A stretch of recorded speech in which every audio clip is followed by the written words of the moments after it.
Você se mudou pra São Paulo com 18 anos. Você tem 19 anos agora, é bem novinha, né? Isso. Como é que foi essa transição aí? Então, a minha carreira, na verdade, como influenciadora, começou quando eu era de Porto Alegre ainda. Mas eu comecei sendo uma blogueira secular, eu diria. Tá melhor assim, né? O áudio? Enfim. Perdão, gente, questões aqui.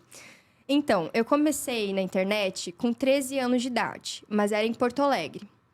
Então, eu postava fotos minhas, assim, mais de biquíni, nessa pegada mais de modelo mesmo, porque meus colegas falavam, era aquela época mais Tumblr, sabe? Que a Jade Picon tava muito em alta, essas meninas assim, e eles começavam a falar assim, Jô, por que você não posta fotos suas também? Assim, nessa pegada Tumblr, nessa pegada mais de modelo. E eu, como não era evangélica, a minha família também não é evangélica, então eu não via muito problema, sabe? Aí eu postei uma foto, quando eu tinha 13 anos de idade, de biquíni, de férias. E essa foto foi no Facebook e viralizou. Assim, foi em questão de, sei lá, um dia já estava em várias páginas Tumblr no Facebook, que era na época, né, a rede social, assim, que mais bombava.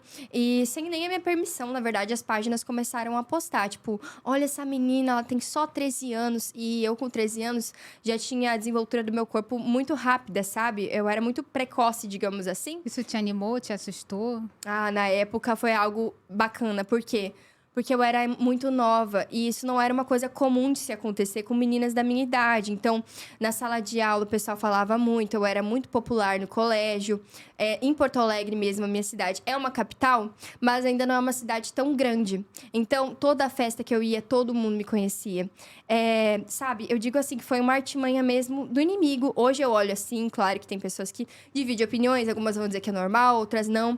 Mas pra mim é sim uma artimanha do inimigo. Por quê? Porque ele gosta de fazer isso. Inflar seu ego, pensar que você é boa o bastante, que você consegue sozinha, que você é suficiente, que a sua aparência ela vai abrir portas. Só que a aparência, ela vai passar. Um dia você vai envelhecer, você vai ficar com rugas, você não vai mais ter essa beleza que abre portas. E aí, o que vai sobrar, E entendeu? aquilo naquele momento te encheu os olhos, Ah, óbvio. me encheu, com certeza. Aí o tempo começou a passar e a minha irmã, o meu Instagram era privado na época. E ela disse assim, Jô, a minha irmã do meio, Roberta, eu tenho duas. Ela disse assim, Jô, abre o seu Instagram que eu tenho certeza que muita gente vai te seguir porque você tá famosa no Facebook. E realmente foi isso. Abri o Instagram, em pouco tempo eu já tava com mais de 100 mil seguidores. Aí que começou a minha carreira como influencer. Só que eu comecei realmente com essa visão mais secularizada, porque eu ganhava muitas festas de graça também, lá em Porto Alegre. Às vezes eram festas para maiores de idade, pessoas de 18 anos para cima. Eu tinha 14 anos e estava entrando nas festas, entendeu? Como convidada, ainda Como por cima. convidada, não pediu meu documento nem nada. Por quê? Porque tinha essa questão da aparência física, que era muito importante para os empresários. Não cabe citar nomes, eu acho que isso, enfim, já passou. Mas acontece até hoje, infelizmente. Eu comecei na internet de uma forma que não era tão legal. Infelizmente, ou felizmente, né, para a glória de Deus, isso continua permeando a internet até hoje.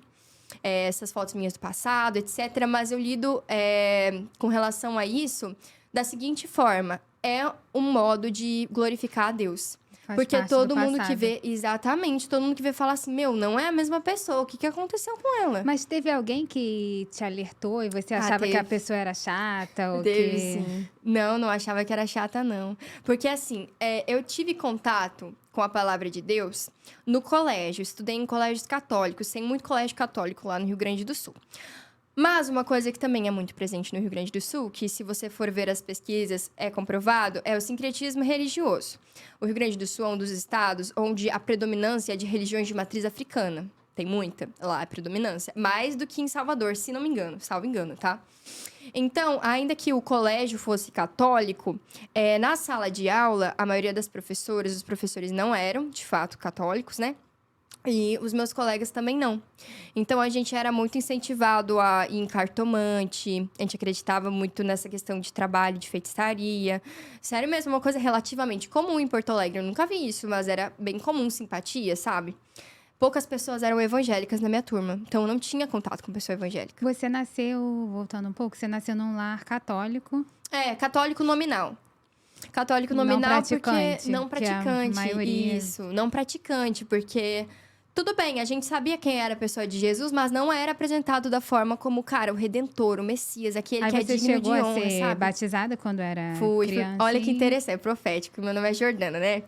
Aí, a história é a seguinte. Meu tio, Frederico, ele é... Sério mesmo. Gente, ele é catolicíssimo. Gente, ele é uma bênção, eu adoro ele. E aí, quando eu fui batizada na igreja católica, quando pequena, tinha uma freira lá em Israel, que era amiga dele. E ele disse assim, ó, minha sobrinha vai ser batizada. E o nome dela é Jordana. Eu queria que você pegasse um potinho, trouxesse uma amostra lá do Rio Jordão, traz um pouquinho que a gente vai batizar ela com a água do Rio Jordão. E foi.